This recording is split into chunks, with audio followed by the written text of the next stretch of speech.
ပြင်ဖို့အဓိကပဲအဲ့တော့ဘာတွေပြင်ရမလဲဆိုတာကအေးစစ်စစ်သာထိုင်ပြောမယ်ဆိုတော့ဘယ်ကုန်နိုင်မလဲနော်ပြင်လိုက်ရင်တက်သွားမှာပါဆိုတဲ့ခေါင်းစဉ်ကိုအကျေချဲ့ဟောမယ်ဆိုရင်ပိဋကသုံးဖို့အကုန်လုံးဝင်ပါတယ်အေးစစ်စစ်စဉ်းစားပြီးတော့အေးစစ်စစ်စာတွေဘာတွေဖတ်ရှုပြင်ဆင်ပြီးတော့ဟောမယ်ဆိုပိဋကသုံးဖို့အကုန်ပါတယ်နော်ပြင်လိုက်ရင်တက်သွားမှာပါတဲ့စိတ်ဓာတ်တွေပြုပြင်ရမှာပဲအဲ့ဒီဘာစိတ်ဓာတ်တွေလဲဆိုတာကိုဒီတိုင်းကြီးစဉ်းစားတဲ့ခါကျတော့ချက်ချင်းမပေါ်ဘူးလေဒီတော့၅ပါးသီလလေးနဲ့စဉ်းစားကိရိတာ10ပါးနဲ့စဉ်းစားပါရမီ10ပါးနဲ့စဉ်းစားပုံရကရိယာဝိထု10ပါးနဲ့စဉ်းစားအဲ့ဒီလိုထင်ရှားတဲ့ခေါင်းစဉ်လေးနဲ့တွဲပြီးတော့စဉ်းစားလိုက်ပေါ့၅ပါးသီလနဲ့စဉ်းစားလိုက်မယ်ဆိုရင်ပါဏာတိပါဒသူတစ်ပါးကိုတတ်ရှင်ဖြတ်ရှင်တဲ့စိတ်ဓာတ်ကိုပြင်လိုက်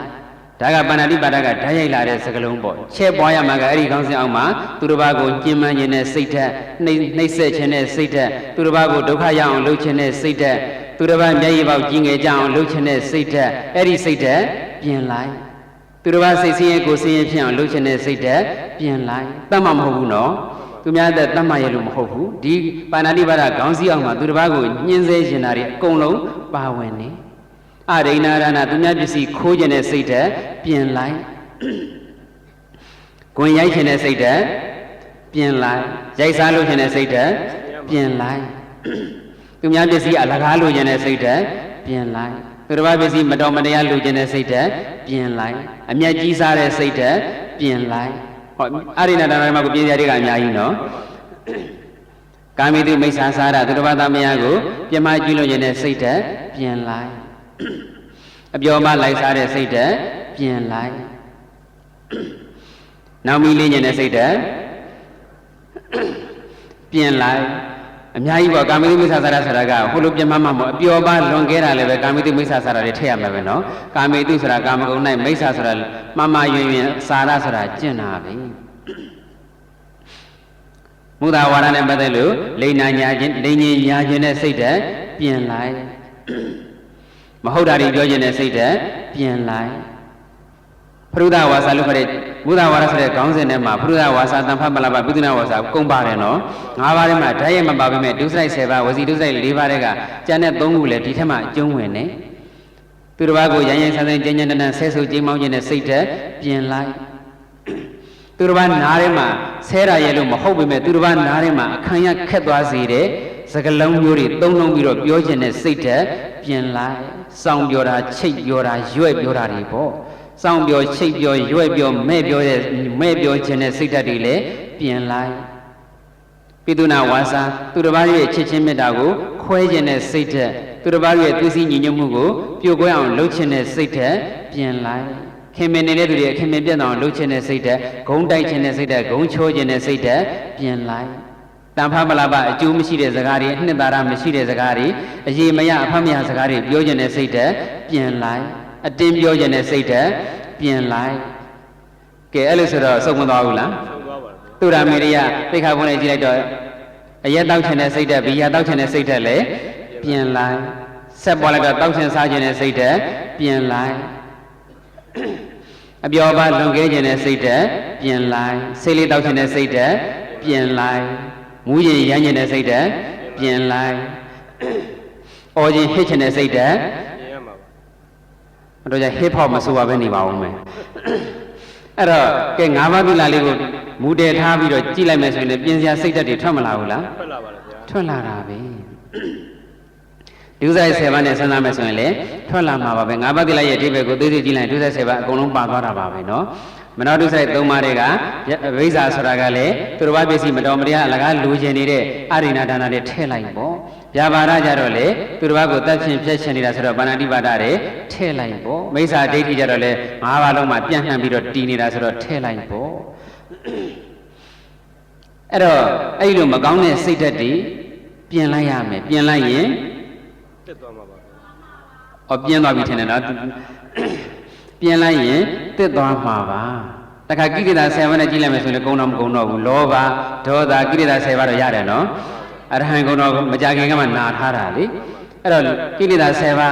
းအကုသိုလ်စေတသိက်14ပါးပေါ့တူရတူရဒီမှာထည့်လိုက်တော့အဲ့ဒါလေးတွေတစ်ခုချင်းစဉ်းစားပြီးတော့လေဩငါပြန်မဲ့စိတ်ဓာတ်တွေကဘာတွေလဲလောဘလူရှင်တဲ့စိတ်တက်မဲ့တဲ့စိတ်တာယာတဲ့စိတ်ညီးကပ်တဲ့စိတ်ဆွဲလန်းတဲ့စိတ်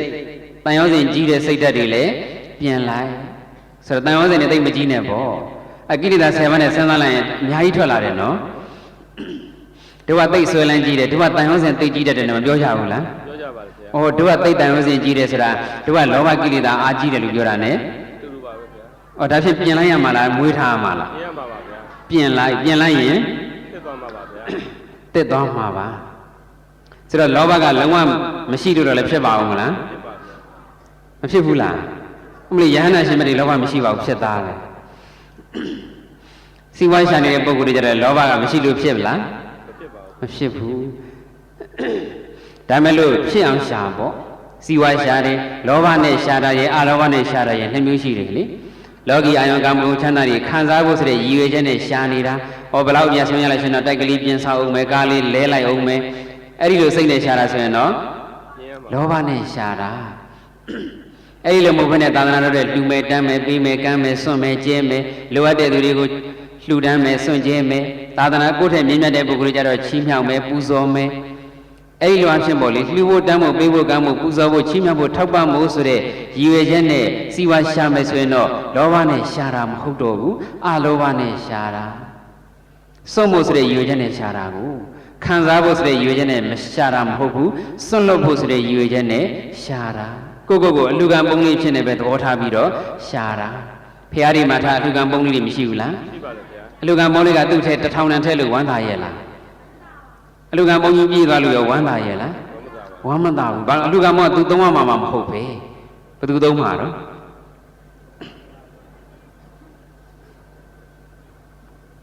အမလီကောဘကတဲ့တချို့ကလည်းဖြည်နေသေးဟုတ်လားဖះမှာအလူကံပုံလေးထားဖះသုံးရမှာပေါ့ကောဘကကစီစဉ်နေဆိုတာလည်းဖះအတွက်ပဲမဟုတ်ဘူးလားကျောင်းကပုံလေလူကပုံလေဆိုလဲကျောင်းကသုံးမှာပေါ့အခုပြင်သစ်ပါရီမှာအလှငွေလထည့်ကြတယ်ဆိုတော့ပုံနဲ့ထည့်တာတော့မဟုတ်ပေမဲ့အဲ့ဒီဒီငွေထားတဲ့နေရာလေးတနေရာတော့မရှိဘူးလားအဲ့ဒီနေရာလေးကဝမ်းသာရလားငါမှဒေါ်လာတွေအများကြီးရပြီကြက်ငွေတွေအများကြီးရပြီဆိုပြီးတော့လေဝမ်းမသာဘူးသူမှမသုံးမှာပဲနဲ့ဟိုမှာကျောင်းဆောက်ဖို့ပဲဟုတ်စီဝါရှာတဲ့ပုဂ္ဂိုလ်ကလည်းရှာတော့ရှာနေတယ်ပတ်စံတွေစုထားတယ်ကိုသုံးဖို့လားသူများပြန်ပေးဖို့လားသူများပေးဖို့သူများစုံဖို့ဆိုတော့ဝမ်းသာစရာလိုသေးလားကိုခံစားဖို့ကိုသုံးဆောင်ဖို့ဆိုတဲ့ရည်ရွယ်ချက်နဲ့ရှာတော့စီဝါမဖြစ်ရင်လည်းစိတ်ဆင်းရဲတယ်ဟာငါဒီအချီမိလို့ရှိရင်တော့တိုက်ပြင်ဆောင်မလို့စိတ်ကူးထားတာခုတော့မဆောက်ရတော့ဘူးဟာဒီတစ်ချက်လွဲသွားတဲ့အတွက်ကြောင့်ငါကားလဲမလို့ဟာမလဲရတော့ဘူးအစင်မပြေတဲ့ခါကျတော့စိတ်ဆင်းရဲရတယ်ကိုခံစားဖို့ဆိုတဲ့ရည်ရွယ်ချက်နဲ့ရှာတာကိုသူများပေးဖို့သူများကိုဆွန့်လွတ်ဖို့ဆိုတဲ့ရည်ရွယ်ချက်နဲ့ရှာတဲ့ခါကျတော့အစင်မပြေလို့မရတော့လေဝမ်းနေစရာမလိုကိုခံစားမှမဟုတ်တာရတော့လေကိုခံစားမှမဟုတ်တဲ့တူတူတော့မရတော့လေဝမ်းနေသေးလားဝမ်းမနေတော့ဘူးစိတ်မကောင်းတော့လည်းဖြစ်ချင်းဖြစ်မှာပေါ့ဘယ်လိုလှူဖို့ဆုံးဖြတ်ထားတာအဲ့ဒီနေရာမှာလှူရတော့ဘူးဆိုပြီးတော့လေစိတ်မကောင်းဖြစ်တယ်ဆိုကြတဲ့ကွာလေစိတ်ဆိုးတာပဲမဟုတ်ဘူးလားအဲ့ဒါစိတ်မကောင်းလည်းဖြစ်မနေနဲ့တော့အဲ့တော့အများကိုလှူဖို့အများကိုစွန့်ဖို့ဆိုတဲ့ရည်ရွယ်ချက်နဲ့ရှာရင်အစင်မပြေလဲစိတ်ညစ်စရာမလိုတော့ဘူးကိုခံစားဖို့ဆိုတော့စိတ်ညစ်ရတယ်ဒီတော့စီးပွားရှာတဲ့နေရာမှာလဲစိတ်တက်လေးပြင်လိုက်ရမှာကကိုခံစားဖို့ရှာတာမဟုတ်ဘူးသာသနာကိုချီးမြှောက်ဖို့မိဘကိုကျေးဇူးဆက်ဖို့ဆင်းရဲတော်ပါတဲ့ပုဂ္ဂိုလ်တွေကိုစွန့်ကြဲဖို့လိုအပ်တဲ့ပုဂ္ဂိုလ်တွေကိုလှူဒန်းဖို့ဒါနပါရမီဖြည့်ကျင့်ဖို့ဆိုတဲ့ရည်ရွယ်ချက်လေးမွေးလိုက်ပေါ့ဒါနစိတ်ထားလေးပြောင်းလိုက်ပေါ့ကာမဂုဏ်စိတ်ထားလေးကိုပြင်လိုက်ဒါနစိတ်ထားလေးနဲ့အစားထိုးလိုက်ဒါနစိတ်ထားလေးနဲ့ကာမဂုဏ်စိတ်ထားလေးကိုပြင်လိုက်မယ်ဆိုရင်ပြင်လိုက်ရင်တက်သွားမှာပါအဲ့ဒါဆိုစီးပွားလည်းပို့ပြီးတော့တက်ပါတယ်ခံစားဖို့ရှာရင်စီးပွားကသိမ့်မတက်ဘူးလှူဖို့တမ်းဖို့စီးပွားရှာရင်စီးပွားလည်းပို့တက်ပါတယ်ဒါနမူနာပြောတာနော်ကိလေသာ7ပါးကုံအောင်ရှောက်ပြောနေရင်တဏှာကြီးကျော်သွားလိမ့်မယ်လောက်ပါပြီးတော့ဒေါသဆိုတာစိတ်ဆိုးတာစိတ်ညစ်တာစိတ်ကောက်တာအမျက်ထွက်တာလွန်ဆွတ်တာကြေကွဲတာကြောက်ရွံ့တာစသည်အဖြစ်ပေါ့လေအများကြီးပဲပေါ့အဲ့ဒါတွေလည်းပြင်လိုက်အသေးသေးပြောမယ်ဆိုရင်တော့ခုနဝမ်းနေတတ်တာပြင်လိုက်ကြောက်ရွံ့တတ်တာပြင်လိုက်စိတ်ကောက်တတ်တာပြင်လိုက်စသည်အဖြစ်အသေးသေးပြောရမှာပေါ့နော်ကိုယ့်ဘာသာကိုရှင်းထွင်ပြီးတော့ပြောတော့လောဘဒေါသမောဟဆိုတာအတိလိမ့်မှဉာဏ်ပညာမရှိတာအတိတရားတွေနဲ့ပြည့်စုံအောင်ကြိုးစားပြီးတော့ပြင်လိုက်ပေါ့မာနဆိုတာထောင်လွှားတက်ကြွတာမာနရဲ့ပါဠိစကားတိုင်းနဲ့ဆိုရင်ကိုယ့်ကိုယ်ကိုသူများတဲ့သားတယ်လို့ထင်နေတာပေါ့အဲ့တော့ကိုယ့်ရဲ့ပိုင်ဆိုင်မှုတွေကိုအာရုံပြုပြီးတော့မာနကြီးမယ်မာနစိတ်ထားဝင်တော့မယ်ကြံရင်ကိုယ့်ထက်သားတဲ့သူတွေကိုအာရုံပြုလိုက်ပေါ့ကိုယ့်ရဲ့ပစ္စည်းဥစ္စာကိုအာရုံပြုပြီးတော့မာနကြီးမယ်ကြံကိုယ့်ထက်ချမ်းသာတဲ့လူတွေအများကြီးရှိတယ် သိန်းထောင်ချမ်းသာလို့မာနကြီးမဲ့ကျန်သိန်းပေါင်းတောင်းနဲ့ချီချမ်းသာတဲ့လူတွေအများကြီးရှိတယ်သူတို့နဲ့ရှင်းပြီးတော့မာနစိတ်ကိုဖယ်ရှားလိုက်ပေါ့စသည်အဖြစ်ပေါ့ရုပ်ဆင်းတဲ့ပတ်တိုင်းလည်းကိုယ်တည်းချိုးတဲ့လူအများကြီးရှိတယ်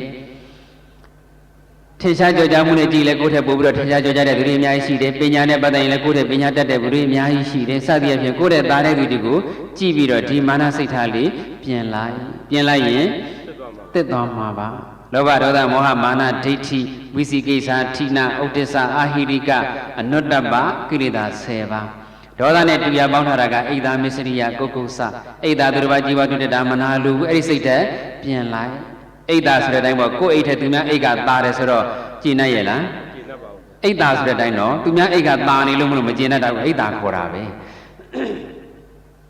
အဲ့တော့ကံကံရဲ့ကျိုးလေးဆင်ញံပေါ့သူ့မှာကိုယ့်ထက်ဘုဒီလောက်ချမ်းသာမဲ့ကံပါလို့သူ့အတူပြည့်စုံနေတာပဲကိုယ့်အိတ်ထဲသူ့အိတ်ကသားမဲ့ကံပါလို့သူ့အိတ်ကသားနေတာပဲအိတ်သာဖြစ်နေနဲ့အိတ်သာဖြစ်ကိုယ့်အိတ်ပဲ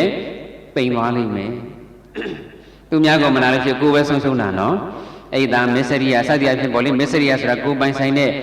ပစ္စည်းဥစ္စာအပါအဝင်ပေါ့လေပိုင်ဆိုင်မှုတွေကိုသူများကိုခွဲဝေမပေးချင်တာဒါတွေလည်းပြင်လိုက်ရမှာပဲဒါကိရိတာ10ပါးရဲ့တစ်ခုချင်းပြင်မုံပြင်ဒီကိုယ့်ဘာသာကိုညာနဲ့ချဲ့လိုက်တော့ကုက္ကုဆဆိုလေဒါပြုပြီးတာတွေပြုပြီးတဲ့မကောင်းမှုမပြုရသေးတဲ့ကောင်းမှုတွေတဲ့နောင်တတွေရနေတာကိုယ့်ကိုညာနဲ့စဉ်းစားကြည့်လိုက်ပေါ့ပြုပြီးသားမကောင်းမှုပြန်စဉ်းစားနေလို့ရောအဲ့ဒီမကောင်းမှုကပျောက်သွားမှာလားမပျောက်ဘူးပိုးတောင်တိုးလာလေဦးမယ်မပြုရတဲ့ကောင်းမှုတဲ့နောင်တရနေလိုက်ရောအဲ့ကောင်းမှုရဖြစ်လာမှာလားဖြစ်မဖြစ်သေးတဲ့ကောင်းမှုကတော့ဖြစ်မလာတော့နောက်ထပ်ထပ်ပြုမှသာဖြစ်မှာမိဒ္ဓဆိုတဲ့ကိလေသာကျတော့ထိနာနဲ့တွဲလိုက်တော့အကုသိုလ်စေတသိက်14ပါးအဲ့ဒါတွေကပြင်ရမယ့်စိတ်ဓာတ်တွေပဲစိတ်ကတော့သူ့ကြည်တက်ကတော့ဖြူတယ်ပါပဲဒီစိတ်ပေါ်မှာစေတသိက်ကလေးတွေကလာပြီးတော့လှမ်းမှုချေလည်နေတာဆိုတော့အကုသိုလ်စေတသိက်မကောင်းတဲ့ဓာတ်တတိ14မျိုးကိုပြင်လိုက်ရမှာဖယ်ရှားလိုက်ရမှာပြင်လိုက်ရင်တက်သွားမှာပါပဲဒါကြောင့်ဆိုလိုက်ပါပြင်မတက်တာစိတ်ဓာတ်ပါပြင်မာကုချက်ခြင်းပြင်မတစ်တာစိတ်ဓာတ်ပါပြင်မာကုချက်ခြင်းသုံးခေါက်ဆိုလိုက်ပြင်မတစ်တာစိတ်ဓာတ်ပါပြင်မာကုချက်ခြင်းပြင်မတစ်မှာစိတ်ဓာတ်ပါပြင်မာကုချက်ခြင်းပြင်မတစ်မှာစိတ်ဓာတ်ပါပြင်မာကုချက်ခြင်းခုတရားနာပေးတယ်မလဲထိုင်ရတာကြတော့ညောင်းမလားဘူးလားညောင်းပါလေပြင်ရမှာလားပေးနေရမှာလားပြင်ရမှာပါပြင်မတက်တာလေဆိုတော့ဣရိယာပုတ်လည်းပြင်လိုက်ပေါ့ဘုန်းကြီးကတော့ပြင်လို့မရတော့ဘူးကလေးမမခုရက်ပဲနော်အဲ့တော့မကောင်းတဲ့စိတ်ဓာတ်တွေမကောင်းတဲ့အကျင့်စရိုက်တွေမကောင်းတဲ့ညင်တွေမကောင်းတဲ့ဝါဒနာတွေကိုပြန်ဆက်ပေါ့အခုဟောနေတဲ့ကိုဦးဇင်းတို့လည်းပဲကိုယ့်ရဲ့မကောင်းတဲ့စရိုက်တွေမကောင်းတဲ့ညင်တွေမကောင်းတဲ့ဝါဒနာတွေပေါ်လာတော့တာပဲခုတရားနာပိဋကများတော့ပြင်စရာရှိမှမဖြစ်ပါဘူးနော်ရှိပါတယ်ဗျာရှိလားနည်းနည်းလောက်ပြောလို့ရမှာနှစ်ယောက်ချင်းတွေ့မှာတဲ့နှစ်ယောက်ချင်းတွေ့မှာငကိုချပြောမှာပေါ့နော်အဲ့တော့ဦးဇင်းတို့မှလည်းပြင်စရာတွေရှိတာပဲပြင်ရမှာပဲပြင်မှသင့်မှာပဲဒီစိတ်ဓာတ်တွေကဘာကြောင့်ပြင်တဲ့တယ်ဆိုတော့စိတ်ဓာတ်မကောင်းတာတွေမွေးမြူလက်ခံထားမယ်ဆိုရင်ဓာတ်ဆိုတာကလိုက်သွားတာဒီဘဝမှာမကောင်းတဲ့စိတ်ဓာတ်တွေရှိတယ်။ဟိုသေသွားလို့နောက်ဘဝကုသနာစိတ်ဓာတ်တွေအသစ်ဖြစ်သွားမှာပါလေလို့မထင်လိုက်ပါနဲ့။ရုပ်အသစ်နာမ်အသစ်ဖြစ်တာတော့မှန်တယ်။ဒါပေမဲ့လည်းအဲ့ဒီရုပ်အဲ့ဒီနာမ်မှာကိန်းနေတဲ့ဓာတ်သဘာဝတွေကတော့တောက်လျှောက်ကိုလိုက်သွားတာပဲ။ဒီဘဝမှာဒေါသကြီးလို့ရှိရင်နောင်ဘဝကျတော့လေဒီဒေါသဓာတ်ကလိုက်သွားတော့ဒေါသကြီးတဲ့သူဖြစ်မှာပဲ။ဒီဘဝတကူကောင်းဆန်တဲ့စိတ်ဓာတ်တွေလွန်ကဲနေနောင်ဘဝကျတော့လေတကူကောင်းဆန်တဲ့သူဖြစ်မှာပဲ။ဓာတ်တွေကတန်တရားတစ်လျှောက်လိုက်ပါသွားကြတာ။